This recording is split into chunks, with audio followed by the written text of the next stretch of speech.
Olá, saudações. Você começou a ver agora a edição 81 do Magazine Semear, este conteúdo televisivo feito com o apoio à produção do Prodesi. Hoje vamos falar sobre o ProPrive, o programa de privatizações que passa empresas e ativos públicos ou estatais para agentes do setor privado. Este programa é dirigido pelo Instituto de Gestão de Ativos e Participações do Estado. O ProPrive já adjudicou contratos no valor de mais de 800 mil milhões de kwanzas desde o seu lançamento em 2019. Veja a reportagem da Dinamen Luquen Xongolola e descubra como são levados a cabo estes processos.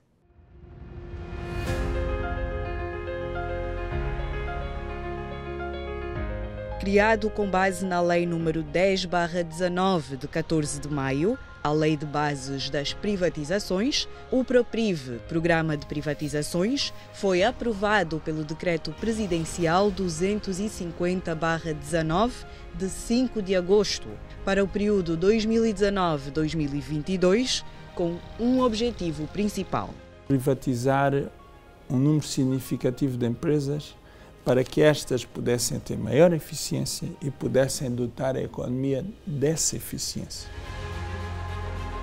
Sob a responsabilidade do Instituto de Gestão de Ativos e Participações do Estado, mais conhecido como IGAP, o ProPrive visa a redinamização da economia angolana.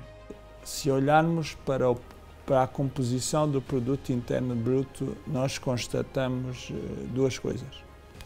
A primeira ainda hoje está muito dependente do petróleo e a segunda é que as empresas que concentravam a maior parcela eram empresas públicas. Bom, então era essencial, para que a diversificação fosse um êxito, era essencial que as empresas fossem dotadas de maior eficiência. E essa maior eficiência é dada naqueles que deram provas que são empreendedores, que são os empresários. O programa começou com 195 empresas e ativos, um número que está em constante alteração devido à entrada e saída de ativos. Uma das fontes das entradas foi precisamente a recuperação de ativos. É o caso do Quero, acabamos de privatizar agora. E houve saídas porque, à medida que nós vamos privatizando, vamos apercebendo, vamos aumentando o nível de due diligence que fazemos a cada uma dessas empresas, vamos apercebendo que há empresas que não estão mesmo em condições de serem privatizadas e que estarão sim em condições de serem liquidadas. Até a segunda semana de dezembro deste ano, o ProPrive registrou a adjudicação de um total de 41 ativos e empresas. Com essas 41, nós fechamos contratos de adjudicação no valor de 805.380 milhões de kwanzas. Portanto, 805 mil milhões de kwanzas. Desses 805 mil milhões de kwanzas, já foram arrecadados 462 mil milhões de kwanzas. Por que esta diferença? Porque alguns dos contratos eram contratos com pagamentos diferidos no tempo. É o caso das Têxteis e é o caso da Maria das Fazendas. O pagamento a longo prazo pode ser aceito pela natureza da atividade ou pelo volume de capital investido no negócio. É um processo longo, porque não basta apenas privatizar. Pois é preciso que as próprias empresas tenham tempo para investir e para que deem resultados. A agricultura, por exemplo, é um tipo de atividade que, pela sua natureza, leva algum tempo a dar retorno. O Estado entendeu isso e entendeu por bem diferir no tempo. À medida que os investidores fossem tendo retorno do investimento, estão diferindo no tempo os pagamentos, para ser mais equilibrado. O projeto agroindustrial da Kizenga faz parte deste quadro.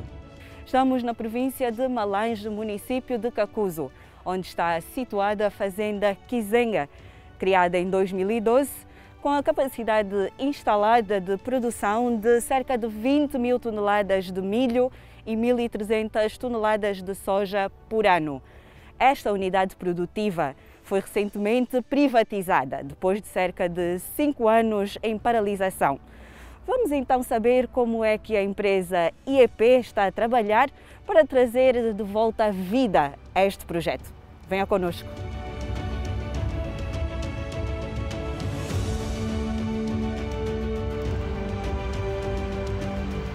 Y en este momento estamos haciendo reparaciones y estamos haciendo la puesta en marcha de los hilos de la industria y empezando con la preparación de suelo para las próximas siembras. Apesar de o contrato de adjudicação ter sido assinado em setembro do presente ano de 2021, o processo de privatização já vem a decorrer há cerca de 2 anos.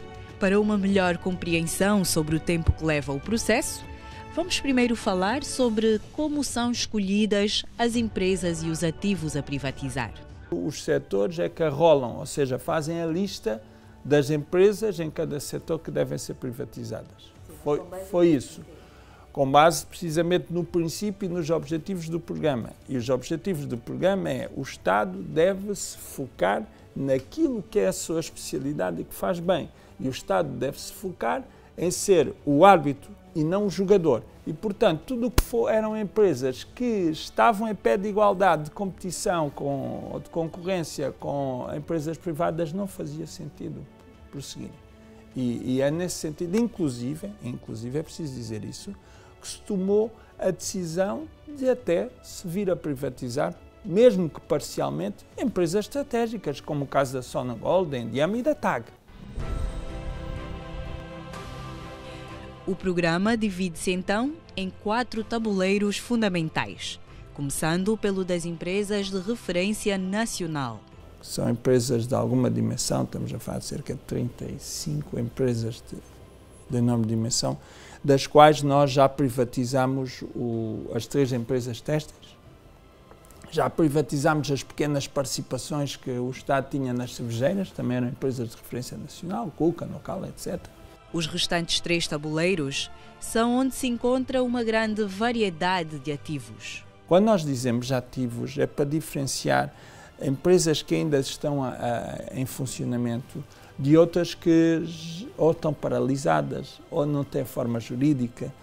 É o caso de muitas das agroindústrias e fazendas que estavam espalhadas pelo país, nas quais o Estado tinha investido sob diferentes formas e hoje estão a ser privatizadas e dinamizadas. É o caso também das unidades industriais da Zona Económica Especial, que já vai na sua 3ª fase. Nós vamos concluir a 3ª e ainda faremos uma 4ª fase para fechar todo o universo da Zona Económica Especial no próximo ano. A seguir, deve ser definida a modalidade de privatização. Nós podíamos ter um procedimento de concurso público, podíamos ter um procedimento de concurso com prévia qualificação, podíamos ter o procedimento de oferta pública inicial em bolsa ou ainda leilão em bolsa. São estes os 4 procedimentos que estão consagrados na lei de bases das privatizações, que aliás a atualização dessa lei foi o primeiro marco deste programa, do ProPriv. Agora, é preciso dar nota do seguinte: independentemente dos 4 procedimentos que eu referi, há um que é expressamente proibido na lei, é a adjudicação direta. E isso reflete a natureza dos 4, é que todos são concorrenciais, todos são transparentes. E esse era o objetivo, era dar a transparência e permitir a sã concorrência entre os empresários para que os que fossem mais capazes pudessem então adquirir estes ativos e estas empresas. Por outro lado, os procedimentos para a privatização dependem da natureza do ativo. Se nós estamos a falar de um ativo que não tem forma jurídica ou formal como empresa, ele não pode ir à Bolsa. À Bolsa só vão empresas. Okay? Porquê é que eu ponho isto desta forma? Porque o ideal é que a privatização acontecesse toda em Bolsa. Porque a Bolsa é o meio mais eficiente de aferir o preço de mercado e garantir que só lá vai quem tem o dinheiro pronto para pagar. Porém, não é possível usar esse processo para ativos imobilizados não registados como empresas. As bolsas não conseguem absorver ativos, porque geralmente isso são bens que até acontece os Estados venderem em asta pública. A esse propósito, deixe-me dizer que o programa foi dinâmico ao ponto de perceber que precisava de introduzir novos mecanismos. E quando alguns ativos não conseguiram ser vendidos, adjudicados em concursos públicos, nós fomos recorrer a uma plataforma eletrónica para fazer leilões eletrónicos. Existem 3 principais critérios para a avaliação das empresas que participam dos concursos públicos. O primeiro tem a ver com a natureza jurídico-legal, ou seja, ter a empresa legalizada, não dever ao fisco e não dever à segurança social. E ainda a identificação e o currículo dos seus gestores. Porque há aqui, como sabem, há uma enorme consciência neste momento para o perigo que é para a promiscuidade e para a infiltração em negócios legais de negócios ilegais. E, portanto, tem que se fazer uma due diligence séria a quem são os empreendedores, para evitar que continuemos a ter essa promiscuidade entre ilegalidade e legalidade.